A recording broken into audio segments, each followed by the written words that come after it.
But जब हम लड़के लोगों को हमारे पिताजी अप्रिशिएट कर देते हैं ना, और मतलब हमने गर्मी की छुट्टियों में आपने पूरा एनडीए को दी 11वीं के बाद, मतलब आपका ये कहना है कि जब प्रेशर ज्यादा था तब पढ़ाई अच्छी हुई।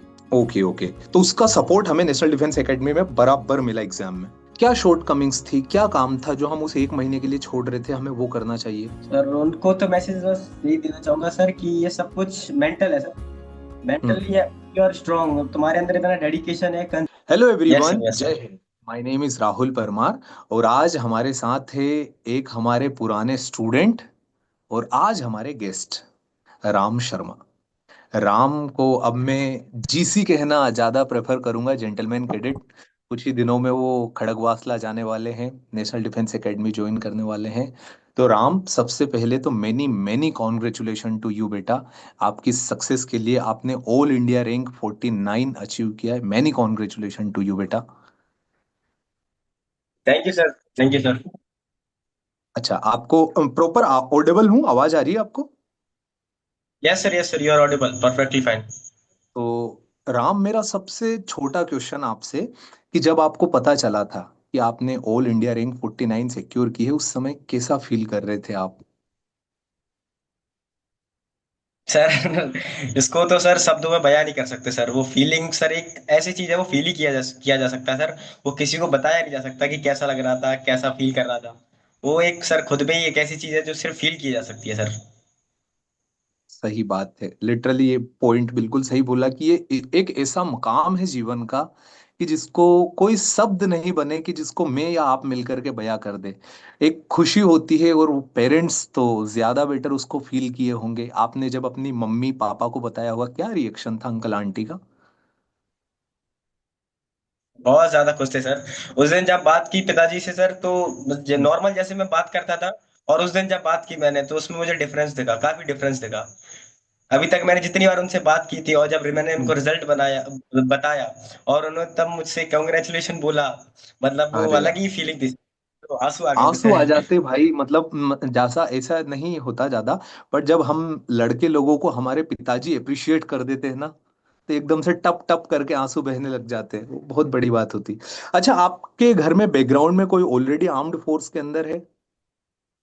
नो सर, अभी मेरी सर क्लोजेस्ट में तो कोई नहीं है सर। बाकी मेरे एक फूफा जी हैं सर, वो भी इंडियन आर्मी हम्म। में एज अ हवलदार है सर, एज अ नायब सूबेदार। अच्छा, तो आपको इंडियन आर्म्ड, देखो आप तो यंग हो, आपके पास मेडिकल का ऑप्शन था, आपके पास इंजीनियरिंग का ऑप्शन था, आपके पास 100 प्रकार के ऑप्शन थे। आपने आर्म्ड फोर्स को चुना, तो कोई इंस्पिरेशन था या खुद से ही, कोई तो वजह होगी। सर मैं एक सैनिक स्कूल का कैडेट हूँ sir, so that's the only अरे, एंड सोल रीजन। तो ये स्टार्टिंग तो से ही बहुत सर मैं बड़ा सेवन रीजन है। यस सर 6 क्लास में एडमिशन ले लिया था। तो सर हम्म। 7 साल से मैं बस इसी से रिलेटेड सारी चीजें देख रहा हूँ, फील कर रहा हूँ, एक्सपीरियंस कर रहा हूँ, हम्म। इनसे बातें कर रहा हूँ सर। बस एक सोल पर रीजन ये इनफ है सर, सैनिक स्कूल का। बहुत बढ़िया, बहुत बढ़िया। तो आप सैनिक स्कूल में, कौन से सैनिक स्कूल में थे आप। सैनिक स्कूल रीवा। अच्छा, रीवा से हो आप, मध्य प्रदेश के। अच्छा, यस वहां सर, से। और आप यस नेटिवली सर। कहाँ से बिलोंग करते हो। नेटिवली सर मैं चंबल रीजन का हूँ sir, I am from Bhind, Madhya Pradesh. अरे क्या बात है, वाह यार, बहुत बढ़िया। अच्छा अच्छा, बहुत मत शानदार। तो अब सर जब डाउन। सैनिक स्कूल में थे तो वहां का तो माहौल ही एकदम ऐसा होता है कि हर एक शब्द में, हर एक क्लास में, हर एक लेक्चर के अंदर एक जुनून होता है कि आर्म्ड फोर्स को सर्व करना है। बिल्कुल बिल्कुल। Yes sir. तो बेटा, स्टार्टिंग आपकी से हमें प्रिपरे सिखाया ही नहीं जाता। क्या। स्टार्टिंग से सर हमें सैनिक स्कूल में वही सिखाया जाता है सर। हम जो भी चीजें करते हैं वहां पे स्कूल में, as a part of routine और anything else which is only related to defence only. हमारा जनरल इंटरेक्शंस भी होता रहता है, हमारे जो पास आउट सीनियर्स हैं, जो सर्विंग अभी हम्म। बड़ी बड़ी रैंक्स पे हैं, तो उनसे हम्म। हमारा इंटरेक्शन भी होता है। मतलब इन्वायरमेंट ने बहुत क्रूशियल रोल प्ले किया है। जैसे कोई अलग से वो नहीं, बट जो हमारा फ्रेंड सर्कल होता, अगर हमारे दोस्तों के बीच में सभी का सपना कोई एक ही हो, तो फिर उसके साकार होने के चांसेस ज्यादा होते हैं। जब सभी एक ही तरह की बात करेंगे, एक ही तरह का डिस्कशन रखेंगे, एक ही तरह का माइंडसेट रहेगा। सही बात है यार। तो यस राम, सर। मेरा सबसे पहला क्वेश्चन है आपसे, आपकी प्रिपरेशन को लेकर के कि आपने अपने रिटन एग्जाम की प्रिपरेशन कैसे की थी। सर रिटर्न एग्जाम की प्रिपरेशन सर मेरी मिक्स्ड ही थी सर। मैंने कुछ चीजें सर आपसे पीडब्ल्यू के थ्रू पढ़ी थी सर, कुछ चीजें हम्म मैंने यूट्यूब पर जो फ्री अवेलेबल था वहां से किया था। हम्म बाकी जो हम्म। ज्योग्राफी और इंग्लिश वाला जो पार्ट है वो मेजरली मैंने मतलब कि सौर वाले बैच से पढ़ा था, पूरा उससे कंप्लीट किया था।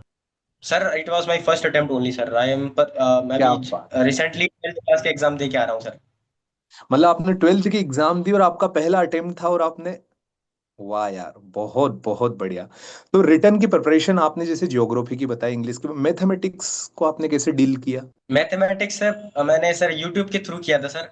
मतलब जैसे पर्टिकुलर कौन सी क्लासेस का मैथमेटिक्स ज्यादा हेल्प करता है हमको नेशनल डिफेंस एकेडमी की एग्जाम में? सर वो तो मैं कहूंगा सर 11th एक बेस है सर, और अगर तुम्हारा वो 11th का बेस अच्छा रहता है तो 12th क्लास हम्म से भी जो काफी सारे कॉन्सेप्ट रहते हैं वो भी इजीली समझ में आ जाते हैं। तो दोनों ही क्लासेस मेजर रोल प्ले करती हैं, बट डेफिनेटली इसमें 12th क्लास का थोड़ा अपर एंड है सर। उसमें 12th क्लास अगर ज्यादा अच्छे से हम पढ़ते हैं तो ज्यादा चांसेस रहते हैं, क्योंकि 11th क्लास में हम जो स्कूल में जो करिकुलर में जो पढ़ाया हम्म जाता है उसका लेवल और हम्म एनडी के लेवल थोड़ा डिफरेंस रहता है, तो हम 11th क्लास में इतनी सारी चीजें कवर नहीं कर पाते जो उसमें हम्म पूछी हम्म जाती है। लेकिन 12th क्लास थोड़ा हाई लेवल रहता है, प्लस जब हम तैयारी करते हैं तो 11th क्लास में जो चीज हमने पढ़ी थी और उसका थोड़ा हम्म। एडवांस वर्जन हम पढ़ते हैं उसके साथ साथ में। तो 12th क्लास ज्यादा इंपॉर्टेंट है सर। अच्छा, तो जैसे मतलब अधिकांश समय बच्चों का एक डाउट आता है कि हम्म। मैं ज्यादा बेहतर आप उसे बता पाएंगे। बच्चे बोलते हैं कि सर हम ट्वेल्थ के साथ एनडीए को कैसे मैनेज किए? आपने ट्वेल्थ के साथ एनडीए को मैनेज भी किया, ऑल इंडिया रैंक 49 सिक्योर भी की, तो आप बताओ ना क्या तरीका होना चाहिए एक बच्चे का? सर मैं अपना अगर बताऊं कि मैंने कैसे किया सर तो छुट्टियों में आपने पूरा एनडीए को दी 11वीं के बाद? Yes sir. ओके। 11वीं के बाद सर जैसे हम लोग घर पे पहुंचे उसके बाद मई जून में स्पेशली हम लोग यहाँ पे 3-4 लोग मेरे आसपास के जो सैनिक स्कूल के थे वो आसपास ही रहते थे, तो हम लोग साथ में जाया करते थे लाइब्रेरी में और वहाँ पे ही पढ़ते थे। तो इस टाइम पे हमने पूरा इस पे फोकस किया और जितना हो सके मैक्सिमम सिलेबस अपना कंप्लीट कर लिया मई जून के अंदर ही अंदर। फिर जिससे क्या जब हम लोग स्कूल में वापस लौट के गया इन जुलाई, तो फिर वहाँ पे हमने स्कूल द्वारा जो मॉक टेस्ट वगैरह कंडक्ट कराए गए थे वो हमने अच्छे से किए। और फिर उसके बाद जब एग्जाम हो गया उसके बाद फिर तो बीच में सब टाइम मिल गया था रिजल्ट और उसके बीच में, तो उस टाइम तुमने फन किया, मतलब इतना कुछ पढ़ने का मन भी नहीं कर रहा था, फन ही किया था। फिर जब रिजल्ट आ गया उसके बाद फिर हमने दो चीजों पर फोकस किया, एक तो अपनी धीरे धीरे 12th क्लास भी स्टार्ट कर दी, एज वेल एज हमने एसएसबी की प्रिपरेशन भी चालू कर दी। तो ये दोनों चीज हमने चीजें साथ में की। लेकिन एसएसबी पर हमारा ज्यादा फोकस था। लेकिन जैसे ही एसएसबी का रिजल्ट आ गया उसके बाद फिर हम लोग बोर्ड्स के बीच में मतलब यही अराउंड 1.5 मंथ का गैप मिला होगा, तो फिर हमने उस टाइम पे पूरा उस बोर्ड्स पे फोकस किया। और एग्जाम ओके। गैप्स में स्पेशली हमने काफी अच्छे से पढ़ाई की, मतलब क्योंकि इस टाइम पे कम टाइम रहता है और प्रेशर ज्यादा रहता है। तो अगर ज्यादा प्रेशर है तो जितना हो सके उतना पढ़ लो, ज्यादा प्रेशर में चीजें जल्दी ग्रेस्प होती हैं और दिमाग में अच्छे से मतलब कि रिटेंशन पावर बढ़ जाती है। तो उस टाइम पे मैंने जो एग्जाम गैप में मतलब बहुत अच्छे से पढ़ाई की थी, तो हमारा मेरा मतलब कम टाइम में मैक्सिमम चीजें मैक्सिमम आउटपुट मिल गया था। मतलब आपका ये कहना है कि जब प्रेशर ज्यादा था तब पढ़ाई अच्छी हुई? यस सर, तो उस टाइम पे यार प्रेशर था कि ये बात ना मुझे बहुत अच्छी लगती है, जब मतलब कि ऐसा एक डायलॉग विराट कोहली का भी है, एग्जैक्टली यस सर। उन्होंने सेम बोला था कि जब प्रेशर आता है ना तब खेलने में बड़ा मजा आता है। बेटा, आप सभी लोगों को भी मैं राम से यही सीखने के लिए बोल रहा हूँ कि उन्होंने बहुत बढ़िया बात बोली। देखो, सबसे पहली बात तो बंदे के लिए हमारी इज्जत है कि 12वीं के साथ साथ उन्होंने नेशनल डिफेंस एकेडमी को निकाला। उन्होंने उनका तरीका भी आपको बताया, हालांकि तरीके सबके अलग अलग होते हैं, बट हम रेफरेंस तो ले सकते हैं ना। साथ ही साथ इतनी प्यारी बात बोली कि सर जैसे प्रेशर आता ना वैसे काम करने में मजा आता। और लिटरली मैं इस बात को बहुत ज्यादा मानता हूँ कि मतलब आप ऐसा मत सोचो कि यार प्रेशराइज्ड हो रहा हूं तो मेरे हाथ कांप रहे, और फिर अगर हाथ कांप रहे तो फिर ऐसा समझो ना कि फिर मैं देश की सेवा कैसे करूंगा। यार मैं दूसरी चीज कर लेता हूँ ना। बहुत सारी चीजें हमारे देश के अंदर मैं यहाँ रहकर भी साथ दे सकता हूँ। बट प्रेशर में काम करने के मजे अलग ही होते हैं, उस समय जो मेहनत होती है ना वो एक अलग ही होती है। और जैसे आपके पास 11th और 12th में मैथमेटिक्स था, यस सर। सर हमारे स्कूल उसका में मतलब सपोर्ट। पीसीएम कंपलसरी है सर, पीसीएम कंपलसरी है। उसके बाद एडिशनल ओके में हम या फिर बायोलॉजी लेते हैं या फिर आईपी लेते हैं। ओके ओके, तो उसका सपोर्ट हमें नेशनल डिफेंस एकेडमी में बराबर मिला एग्जाम में? यस सर, वो तो सर डेफिनेटली मिला है सर। ओ, अरे वाह यार, बहुत बढ़िया। और फिर एसएसबी की प्रिपरेशन कब से की आपने और कैसे की? एसएसबी की प्रिपरेशन सर एक तो सर हमारे स्कूल में काफी लोगों का रिटर्न निकल गया था, तो और हम्म, हमारे स्कूल में सर मतलब मोस्टली ज्यादातर जो फैसिलिटीज है वो अवेलेबल है। हमारे जो वाइस हम्म, प्रिंसिपल सर थे वो भी एक साइकोलॉजिस्ट थे, तो उनके थ्रू ओके। हम हाँ हम्म, उनसे हम क्लासेस कर लेते थे। प्लस हमारे जो ओके। एक्स एनिमियंस थे हम्म, उनके साथ हमारा जनरल इंटरेक्शन होता रहता था वर्चुअल हम्म, मोड पे। वो हमें बताते हम्म, रहते थे जो कि सर्व सर्व कर चुके थे एज साइकोलॉजिस्ट, तो हम हम्म। लोग अपने का वर्क कर सके और जो भी हमारी जो आउटकमिंग्स है शॉर्ट कमिंग्स है उन पे उनको हम इम्प्रूव कर सकते हैं। इस जर्नी में आपके लिए सबसे बड़ा चैलेंज क्या था? क्या आपने फील किया था कि इट इज ग्रेटेस्ट चैलेंज, मतलब सबसे ज्यादा परेशान कर रहा मुझे? सबसे बड़ा ऐसा चैलेंज तो सर ऐसा कुछ मतलब लगा नहीं सर, मैं सही बताऊं हम्म, सर, क्योंकि हम हम्म, 7 साल से इसी की प्रिपरेशन कर रहे हैं और फिर दिमाग में हम्म, यही था कि यही करना है यही करना है। चीज हमें पता है कि हमें कैसे करना है, हम्म, रास्ता हमारे सामने है, हमारे हम्म, रिसोर्सेज हमारे पास है। तो ऐसा चैलेंजिंग कुछ लगा नहीं कि ये चैलेंज मेरे सामने मतलब बाधा बन रहा है। बाकी सपोर्ट तो ओके। सभी कर ही रहे थे, टीचर्स हो या हम्म, पेरेंट्स हो, सभी सपोर्ट कर ही हम्म, रहे थे, तो ऐसा चैलेंजिंग तो कुछ नहीं लगा था। Okay, okay. मतलब कि हमने ना कोई सी भी चीज को ऐसा माना ही नहीं कि ये मेरे लिए चैलेंज हो सकती है। जितने यस भी सर थे, यही तो। है ना, रिसोर्सेस को यूटिलाइज किया। हर जगह है रिसोर्सेस, आपको आपके टीचर्स के फॉर्म में मिल सकते हैं, आपको आपके फ्रेंड्स के फॉर्म में मिल सकते हैं। तो बस उन्हीं को यूटिलाइज किया। बहुत बढ़िया यार। अब मुझे ना एक पॉइंट आपसे जानना है कि आप क्या मैसेज देना चाहते हो स्टूडेंट्स को जो preparation. Mentally you are strong, तुम्हारे अंदर इतना डेडिकेशन है कंसिस्टेंसी है, तो कोई भी हम्म, चीज मतलब ये निकालना कुछ आसान मतलब बहुत ज्यादा कठिन नहीं है। और तो हम्म, मेंटली यार स्ट्रांग हो तुम्हें, प्लस तुम्हारे पास डेडिकेशन है कि एक बार तो हम्म, मोटिवेशन। डेडिकेशन क्या रहता है वो लाइफ लॉन्ग रहता है, थोड़ा वो हम्म, ज्यादा टाइम हम्म, के लिए रहता है, लेकिन जो मोटिवेशन है हम्म, वो एक शॉर्ट टर्म रहता है। और हमें सही इनर बात है। मोटिवेशन लेके आनी है, आउटर मोटिवेशन की तरफ नहीं भागना है।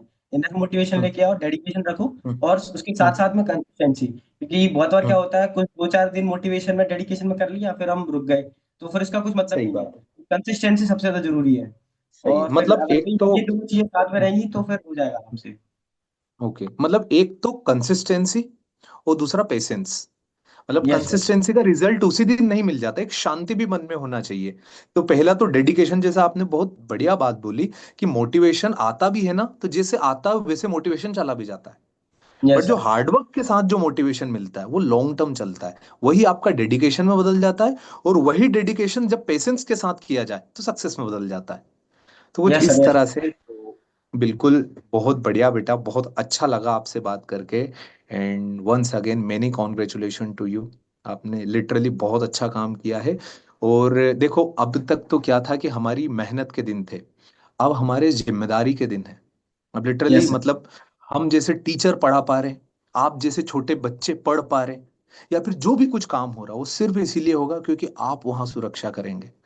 तो मेरा आपसे अंत में भी यही सजेशन है कि जो भी काम करो अपने जीवन में, हमेशा ये सोच के करना कि मैंने जिस चीज के लिए ज्वाइन किया था क्या मैं वो कर रहा हूँ, मेरे देश की रक्षा में कर रहा हूँ, जो काम कर रहा हूँ उससे मेरे देश के नागरिकों को फायदा मिल रहा है।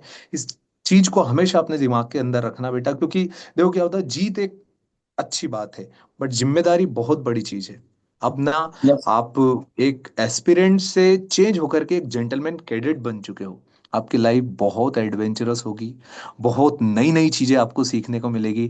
नेशनल डिफेंस एकेडमी के अंदर नए दोस्त भी बनेंगे, बनेंगे तुम्हारे, तुम्हारे सीनियर्स भी तुम्हें मिले तो उनको मेरी तरफ से नमस्ते कहना। बहुत सारे लोग जानते होंगे। तो अच्छी से अपने आगे वाली जर्नी के लिए आपको बेस्ट ऑफ लक बेटा।